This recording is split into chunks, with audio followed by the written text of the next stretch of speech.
Class 12th economics विषय art science commerce के लिए हम लोग दुमका जिला द्वारा जारी किया गया मॉडल सेट के प्रश्नों को देख रहे थे। विषय विशेषज्ञ शिक्षकों द्वारा चूंकि जिला स्तर पर तैयार किया गया है, फाइनल परीक्षा के लिए बहुत महत्वपूर्ण है, जिसमें से हम लोगों ने फर्स्ट पार्ट के वीडियो में ऑब्जेक्टिव जो 30 क्वेश्चन है वो कंप्लीट कर लिया था। अति लघु तरीय प्रश्न और लघु तरीय प्रश्नों को भी कुछ हम लोगों ने कंप्लीट कर लिया था। बाकी आपका 41 नंबर से जो क्वेश्चन बचा हुआ था उसका आंसर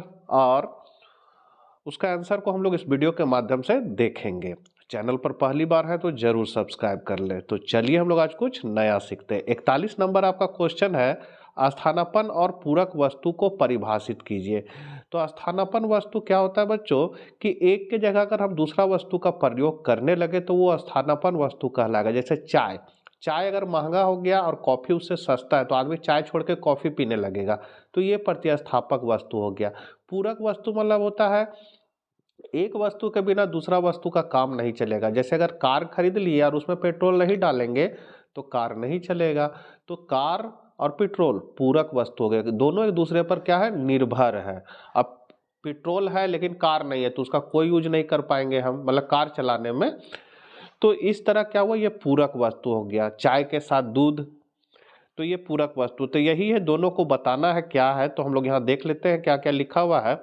स्थानापन्न वस्तु का प्रयोग अलग अलग या एक दूसरे के स्थान पर किया जाता है, जैसे चाय के स्थान पर कॉफी। वहीं पूरक या प्रतिपूरक वस्तु का प्रयोग एक दूसरे के साथ किया जाता है, जैसे ये एक के स्थान पर किया जाता है जबकि यह एक दूसरे के साथ किया जाता है, जैसे चाय और दूध। फिर है, एक वस्तु के दाम में वृद्धि होने से दूसरी वस्तु की मांग में वृद्धि होती है। जैसे कॉफी का दाम में वृद्धि हो गया तो चाय का मांग बढ़ जाएगा। यही है, एक वस्तु के दाम में वृद्धि होने से दूसरी वस्तु की मांग में कमी हो जाती है। जैसे चाय के दाम बढ़ने पर दूध की मांग में कमी हो जाएगी। अगला है, स्पष्ट और निहित लागत की परिभाषा दे। तो स्पष्ट लागत क्या है कि एक फर्म को बढ़े आगत खरीदने या किराए पर लेने पड़ते हैं। फर्म द्वारा उन बाहरी व्यक्तियों को जो उसे सर माल, इंजन, यातायात, चालक, शक्ति आदि की पूर्ति करते हैं, मौद्रिक भुगतान करने पड़ते हैं। फर्म द्वारा दूसरों को किए गए इन भुगतानों को स्पष्ट लागतें कहते हैं। मतलब स्पष्ट लागत का मतलब हो गया कि यदि हम किसी को उत्पादन कार्य में कोई चीज़ को लगाए हैं तो उसके बदले जो हमको भुगतान करना पड़ रहा है, जैसे श्रम को मजदूरी दे रहे हैं, मेरे यहाँ लेबर काम कर रहा है उसको मजदूरी दे रहे हैं, कहीं से उधार पैसा लिए हैं तो उसको ब्याज दे रहे हैं, तो ये सभी क्या है, स्पष्ट लागत कहलाएगा। निहित लागत क्या है कि एक फर्म के पास उत्पादन के कई आगत ऐसे होते हैं जिनके स्वामी वह स्वयं होते हैं तथा जिनका उपयोग भी स्वयं ही करते हैं। इनके लिए फर्म को किसी बाहरी व्यक्ति को भुगतान नहीं करना पड़ता। यदि फर्म उनका स्वयं प्रयोग करती है, उसे इनकी बिक्री करने या उन्हें किराए पर देने से प्राप्त होने वाली आय के अवसर का त्याग करना पड़ता है। उदाहरण के लिए, जब फर्म अपनी इमारत का स्वयं प्रयोग करते तो उसे किसी को किराया नहीं देना पड़ता। कहने मतलब है कि यदि हम शहर में घर बना लें और उसको किराया पर लगा दें, तो किराए पर लगाएंगे तो हमको क्या मिलेगा, लागत मिलेगा, उसमें जो हम लगाएं वो मिलेगा। लेकिन यदि हम स्वयं रह रहे हैं उस घर में, किराया में नहीं लगा रहे हैं, तो वो मेरा निहित लागत कहलाएगा। क्योंकि अगर हम उसको किराए में लगाते तो हमको 10,000 8,000 रुपया महीना में इनकम होता, लेकिन हम उसको त्याग कर रहे हैं, वो किराया को हम नहीं ले रहे हैं, तो हम स्वयं उसका उपभोग कर रहे हैं, तो वैसा निहित लागत उसको हम लोग कहेंगे। जैसे यहाँ पर उदाहरण दिया है कि जब फर्म अपनी इमारत का स्वयं प्रयोग करती है तो उसे किसी को किराया नहीं देना पड़ता है, परंतु यदि वह किसी अन्य व्यक्ति को किराए पर देता है तो उसे क्या होगा, किराया मिलेगा। और नहीं अगर किराए पर दे रहा, अपने उपभोग करा, तो उतना समझिए उसको हानि उठाना पड़ रहा है। तो इसी को हम लोग निहित लागत कहते हैं। लिफ्टविच के अनुसार क्या है, उत्पादन की निहित लागतें स्वयं के स्वामित्व एवं स्वयं के द्वारा लगाए गए साधनों की लागत है। मतलब स्वयं पर जो यूज करेंगे या स्वयं प्रयोग करेंगे वो निहित लागत कहलाएगा। अब है, मध्यवर्ती वस्तु तथा अंतिम वस्तु में अंतर स्पष्ट करें। मध्यवर्ती वस्तु मतलब होता है बच्चों बीच वाला वस्तु, जैसे आटा आटा के बाद गेहूं, गेहूं के बाद रोटी, और रोटी क्या हो जाएगा, उपभोग कर लेंगे। तो जहां बीच में क्या क्या वस्तु आया आपका, तो गेहूं आया, फिर आटा आया, ये आपका मध्यवर्ती वस्तु कहलाएगा। और अंतिम वस्तु क्या कहलाएगा, रोटी, रोटी के बाद क्या होगा, वो सीधे हम लोग उपभोग कर जाएंगे, तो वो अंतिम वस्तु कहलाएगा। तो इसको आप लोग समझ गए होंगे, फिर भी किताबी भाषा को हम लोग देखते हैं। अंतिम वस्तुएं वे वस्तुएं हैं जिन्होंने उत्पादन की सीमा रेखा को पार कर लिया है। मतलब अंतिम वस्तु जो रहेगा वो उत्पादन की सभी सीमा को पार कर लिया, कहने मतलब गेहूं है सो आटा बना, आटा के बाद रोटी बना, उसके बाद वो अब कोई परिवर्तन उसमें नहीं होगा। मध्यवर्ती वस्तुएं वे वस्तुएं हैं जो अभी उत्पादन की सीमा रेखा में ही हैं। मतलब गेहूं को हम लोग आटा में परिवर्तित करके फिर उसका रोटी बनाएंगे, तो ये क्या हुआ, उत्पादन की सीमा में अभी है, मतलब रोटी का भी उत्पादन नहीं हुआ। फिर अंतिम वस्तु में इनमें कोई मूल्य जोड़ना शेष नहीं है। रोटी जो रहेगा उसमें गेहूं का दाम, आटा का दाम, मेहनत, सब का दाम जुड़ा हुआ रहेगा। जबकि मध्यवर्ती वस्तु में मूल्य जोड़ना शेष रहता है। जैसे अगर गेहूं है तो उसको हम लोग आटा बना रहे हैं, तो आटा वाला जब आपको आटा बेचेगा तो गेहूं का दाम को जोड़कर और आटा का भी दाम जोड़कर आपसे पैसा लेगा। तो इसमें क्या होगा, मूल्य जोड़ना शेष रह जाता है। अंतिम उपभोग करने वालों जिनमें उपभोक्ता तथा उत्पादक सम्मिलित होते हैं के लिए तैयार होती है। मतलब रोटी क्या है, तो डायरेक्ट उपभोग करने के लिए ही तैयार होती है। अंतिम वस्तु क्या है, उपभोग करने के लिए तैयार होती है। जबकि मध्यवर्ती वस्तु उपभोग करने के लिए तैयार नहीं होती। यहाँ अंतिम उपभोग के लिए क्या होती है, तैयार नहीं होती। फिर है राष्ट्रीय आय का अनुमान लगाने के लिए अंतिम वस्तु को सम्मिलित किया जाता है। मतलब जब भी हम राष्ट्रीय आय की गणना करेंगे तो अंतिम वस्तु का बाजार मूल्य को हम लोग जोड़ेंगे, क्योंकि उसमें सभी मूल्य समाहित रहता है। इसलिए राष्ट्रीय आय का गणना करने के लिए हम लोग अंतिम वस्तु का मूल्य को शामिल करेंगे, जबकि मध्यवर्ती मूल्य को हम लोग राष्ट्रीय आय के अनुमान में शामिल नहीं करते हैं। तो ये जिस तरह लिखा हुआ बच्चों उसको देख के लिख लीजिएगा।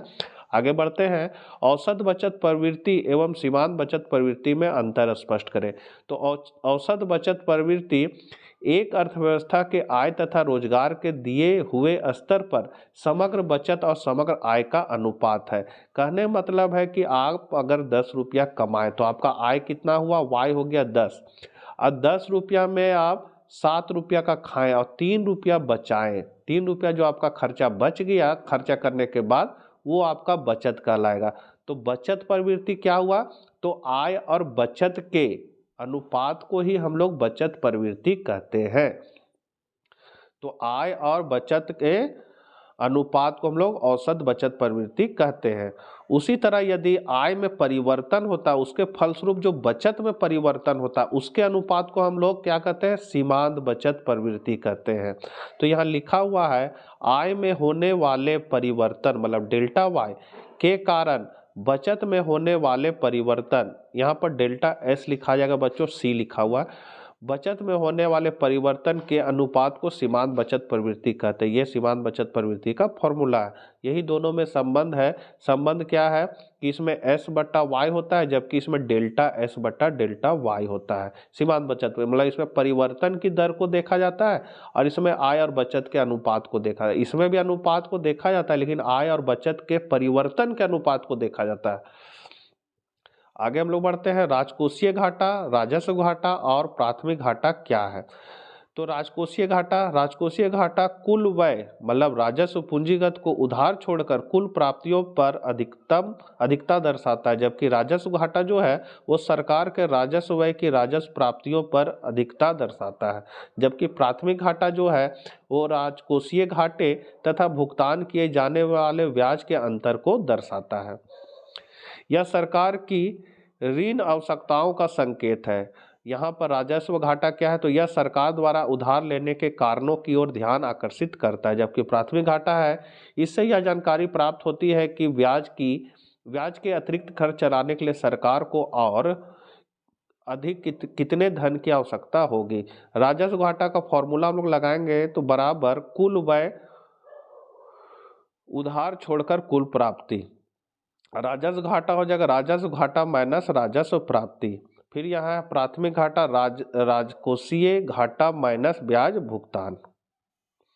विदेशी विनिमय दर का क्या अर्थ है? तो विदेशी विनिमय दर उस दर को कहते हैं जिस पर किसी देश की करेंसी की एक इकाई के बदले दूसरे देश की मुद्रा की कितनी इकाइयां मिल सकती है।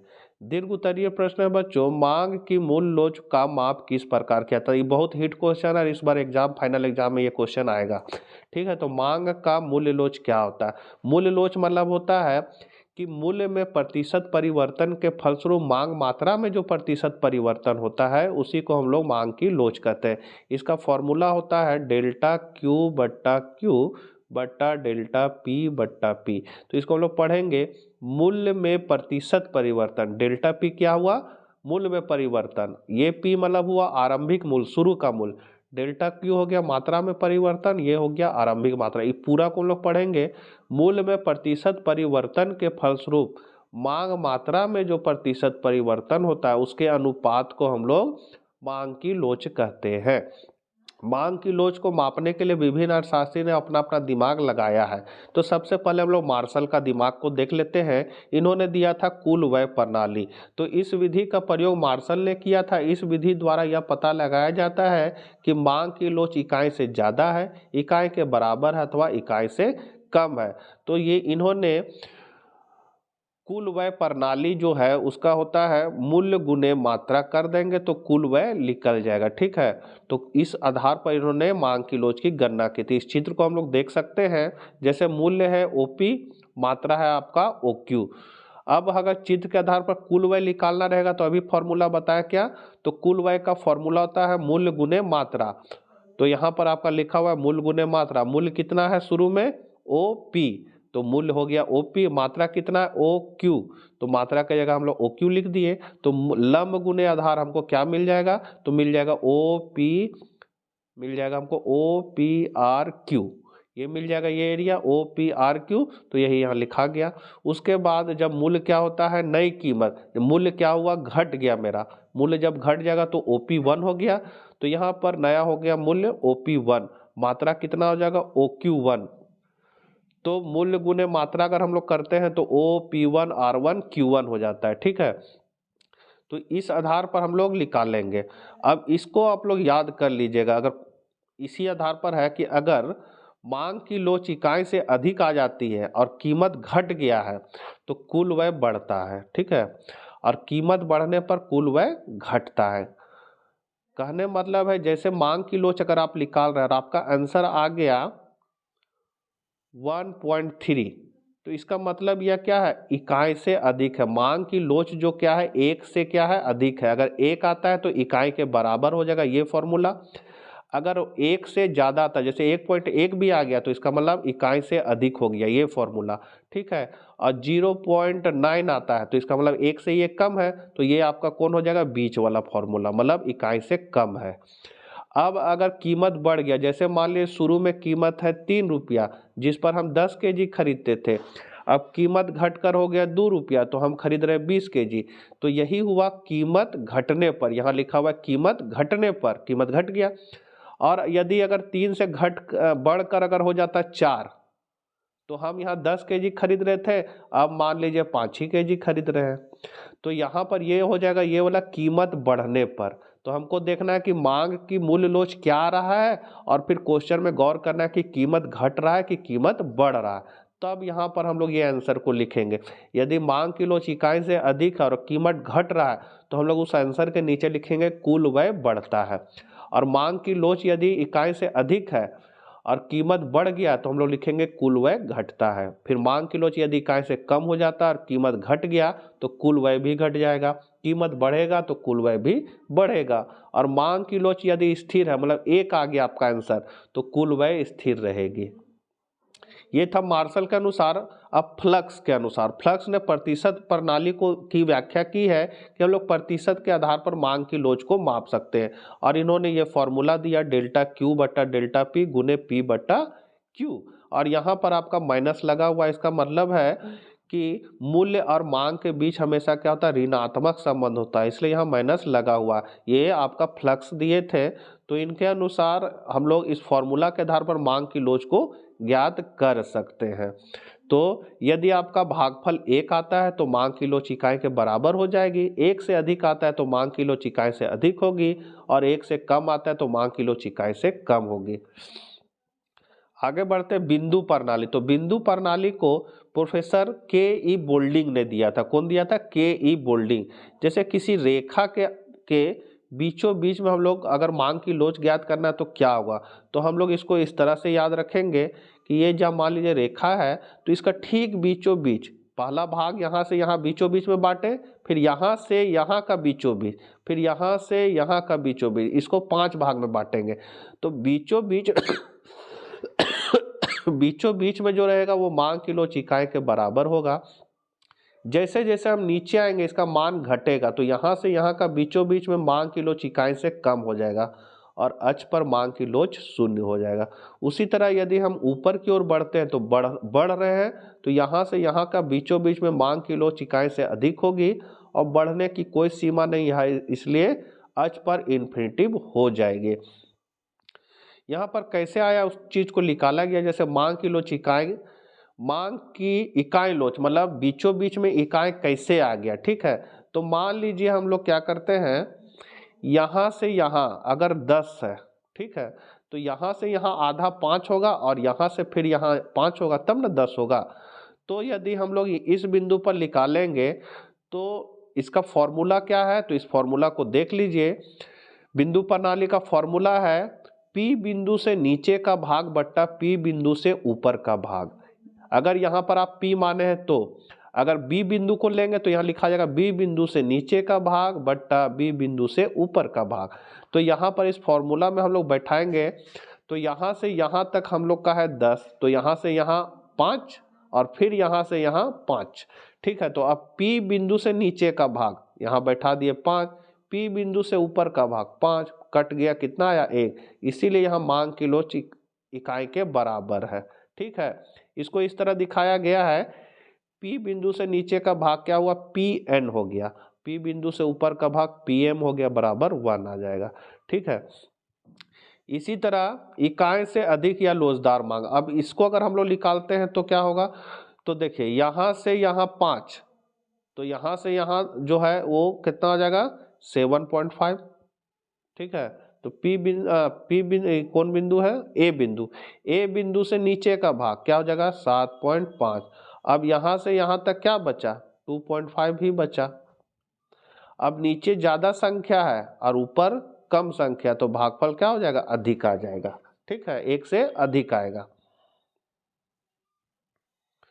उसी तरह अगर हम लोग हर बिंदु को इस तरह करके निकालेंगे, यहाँ जैसे लिखा हुआ देख लीजिए आप लोग, इसी तरह लिख दीजिएगा। इसको मैंने पूर्व के वीडियो में बहुत डिटेल से समझाया बच्चों, चूंकि वीडियो ज़्यादा लंबा ना हो जाए इसीलिए इसको हम थोड़ा सा जल्दी जल्दी बढ़ा दे रहे हैं। चाप प्रणाली भी दिया गया है मांग किलोच का माप का, जो आपको पढ़ना नहीं है फिर भी चाप प्रणाली को प्रोफेसर स्टिगलर ने दिया था द थ्योरी ऑफ प्राइस में, और वो नए और पुराने मूल्य के औसत के आधार पर मांग किलोच की गणना इसमें की जाती है, और इसका ये फॉर्मूला है बच्चों, ये फॉर्मूला है। तो इसको आप लोग छोड़ भी सकते, 3 ही को आपको देना है। उसके बाद है एक फर्म का उत्पादन लागत निम्न है। देखिए उत्पादन लागत आपका दिया हुआ है, कितना दिया हुआ है 60, 80, 100, 100, इतना ये लागत दिया हुआ। आपको गणना क्या क्या करना है, तो आपको गणना करना है TFC कुल स्थिर लागत, कुल परिवर्तनशील लागत, औसत स्थिर लागत, औसत परिवर्तनशील लागत और सीमांत लागत। उसी टेबल को हम लोग यहाँ उतार दिए बच्चों। देखिए यहाँ पर है उत्पादन की इकाई 0 से 6 ले लिए, कुल लागत मेरा क्वेश्चन में ही दिया हुआ था, लिख दिए। TFC, तो TFC क्या होगा, तो यदि मेरा ये 0 से उत्पादन शुरू है और इसके सामने जो कुल लागत होगा 60, वही मेरा स्थिर लागत का, तो सब में 60-60 ही भरा जाएगा। स्थिर लागत मतलब वो तो उत्पादन कुछ भी हो आपको पैसा पहले लगाना पड़ेगा, तो ये 60-60 रहेगा। और यदि TFC नहीं दिया रहेगा बच्चों तो क्वेश्चन में लिखा रहेगा, तब ये जो है 0 से ना शुरू होकर 1 से शुरू होगा, इसको ध्यान में रखिएगा, ठीक है। अब TBC निकालना, तो मेन हमको ये फॉर्मूला को याद कर लीजिएगा, TC बराबर होता है TBC प्लस TFC, ठीक है। अगर हमको TC निकालना है तो क्या करना होगा, TBC निकालना है तो TBC बराबर क्या हो जाएगा, इसको उठा के इधर पटक देंगे तो होगा TC माइनस TFC, मतलब TC में TFC को घटा देंगे तो TBC निकल जाएगा। टीएफसी निकालना है तो टीसी में टीबीसी को घटा देंगे तो टीएफसी निकल जाएगा। तो उसी तरह हम लोग घटा के इसको निकालेंगे, मतलब इसको इसमें घटा देंगे, मतलब 60 में 60 गया 0, 60 80 में 60 गया 20, 100 में 60 गया 40, 101 में 60 गया 51, इस तरह घटाएंगे टीबीसी निकल जाएगा। उसके बाद हमको एएफसी निकालना, तो एएफसी कैसे निकलेगा बच्चों, तो इसको इसमें भागा दे देंगे, जैसे 0 को भागा देंगे 60 में तो 0 ही रहा, 1 को भागा देंगे एएफसी, इसको इसमें भागा देंगे तो मेरा 60 हो जाएगा। यहाँ 80 लिखा गया बच्चों, यहाँ 60 होगा, ठीक है। फिर 2 को भागा देंगे फिर 60 में तो कितना हो जाएगा,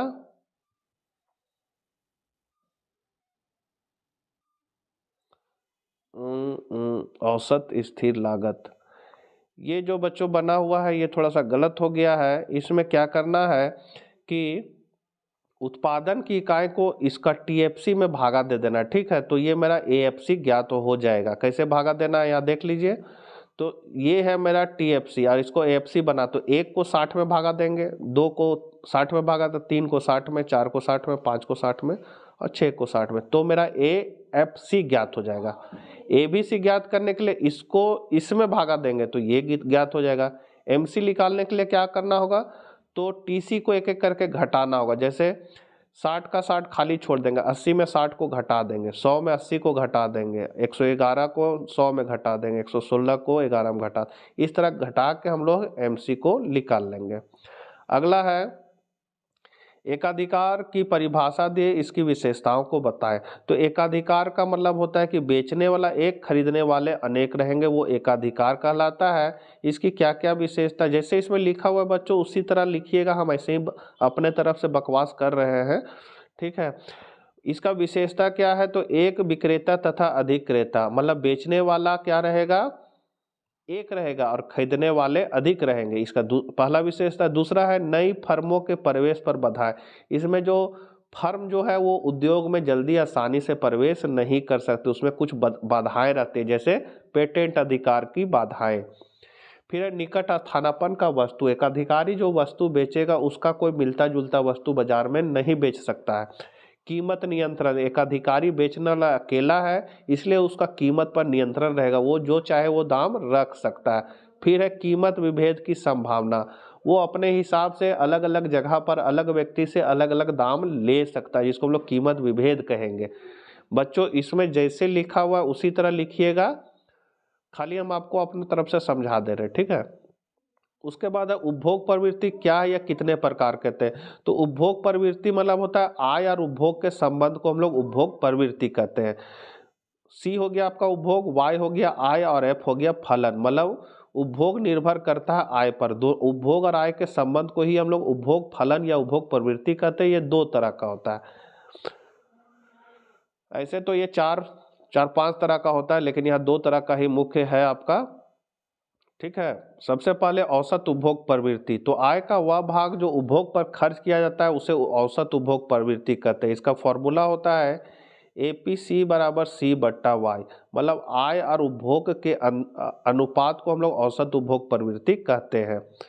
तो यहाँ पर ये फॉर्मूला है लिखा हुआ, इसको देख के लिख लीजिएगा आप लोग। उसके बाद हम लोग यहाँ पर टेबल से भी देखेंगे, जैसे जब मेरा आय 100 है तो हम लोग उपभोग पर खर्चा कर रहे हैं 80, तो इसका फॉर्मूला क्या है सी बट्टा वाई, तो सी मतलब उपभोग तो 80 और वाई मतलब आय कितना है 100, यहाँ से इसे कट गया, 10 को 8 में भागा देगा तो 0.8 आ जाएगा। फिर आय बढ़कर हो गया 200 तो उपभोग बढ़कर हो गया 120, तो 120 को 200 से भागा देंगे तो 0.6 आ जाएगा। इसी के आधार पर यह चित्र को बनाया गया है। इस चित्र को आप लोग देख लीजिए, बना लीजिएगा। अब है रेखा चित्र में ओ एक्स अक्ष पर आय तथा वाई अक्ष पर उपभोग व्यय प्रकट किया गया। सी उपभोग वक्र है, इस चित्र का व्याख्या किया गया बच्चों, इसको उतार लीजिएगा, याद कर लीजिएगा। अब है सीमांत उपभोग प्रवृत्ति, तो सीमांत उपभोग प्रवृत्ति का फॉर्मूला होता है एम पी सी बराबर डेल्टा सी बट्टा डेल्टा वाई, मतलब आय में परिवर्तन के फलस्वरूप उपभोग में जो परिवर्तन होता है उसके अनुपात को ही हम लोग सीमांत उपभोग प्रवृत्ति कहते हैं। तो इस फॉर्मूला को आप लोग देख लीजिए, इस तरह लिख लीजिएगा।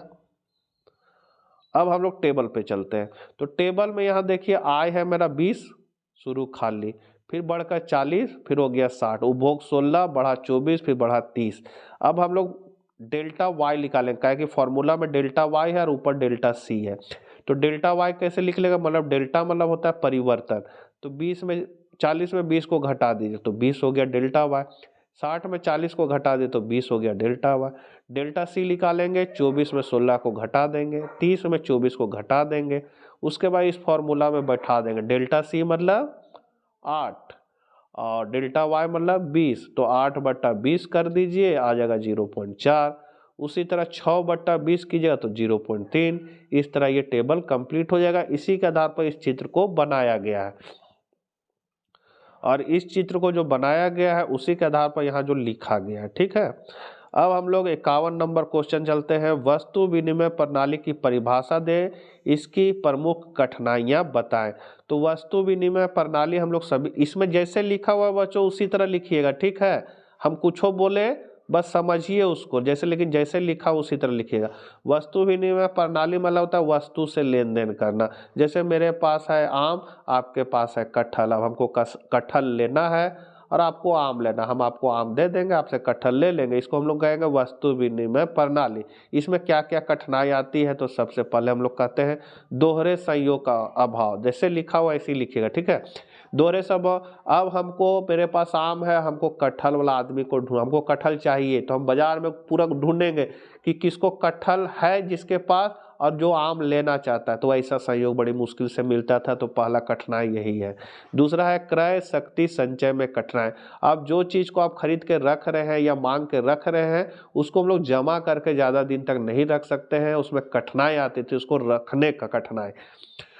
या फिर है सरमान मूल्य माप का अभाव। सर मूल्य माप का अभाव मतलब होता है कि हम आपको गाय दे दिए और बदले में आप हमको क्या दे दिए, एक जोड़ी जूता दे दिए कि या मैच खाएगा या लेन देन नहीं होगा। काहे कि दोनों में क्या हो, मूल्य माप का अभाव है। हम आपको गाय दे रहे, आप हमको जूता दे रहे, तो ये मैच नहीं खाएगा। तो इस तरह की समस्याएं आती थी। फिर वस्तु के विभाजन में कठिनाई, यदि गाय को हम लोग काट देंगे तो गया वो गाय खत्म, तो इसीलिए इस तरह भी बांट के हम लोग बेच नहीं सकते थे, तो इसमें वस्तु विभाजन की कठिनाई आ जाती थी। लास्ट क्वेश्चन है बजट क्या है, सरकारी बजट के प्रमुख उद्देश्य कौन कौन से। बहुत इंपॉर्टेंट और हिट क्वेश्चन है बच्चों, इसको याद कर लीजिएगा। बजट जो होता है वो सरकार के आय व्यय का लेखा जोखा होता है। 1 अप्रैल से 31 मार्च एक वित्तीय वर्ष कहलाता है, और इसी में सरकार कितना कमाया, कितना लगाया, कितना गवाया, सारा का हिसाब किताब होता है, जिसको हम लोग बजट कहते हैं। बजट का मुख्य उद्देश्य क्या है, तो आय तथा संपत्ति का पुनः वितरण करना होता है। फिर दूसरा है संसाधनों का पुनः आवंटन करना होता है, अर्थव्यवस्था में आर्थिक स्थिरता लाना होता है, और सार्वजनिक उद्यमों का प्रबंध करना होता है। तो ये सब उसके उद्देश्य हैं। आशा करते हैं वीडियो आपके लिए उपयोगी साबित होगा। मैंने जो भी बकवास किया है उसको केवल समझिएगा, और जैसे इसमें लिखा हुआ है उसी तरह आप एग्जाम में लिखिएगा। 90+ आपका नंबर नहीं आएगा तो नाम बदल दीजिएगा। मिलते हैं नेक्स्ट वीडियो के साथ। जय हिंद, जय भारत।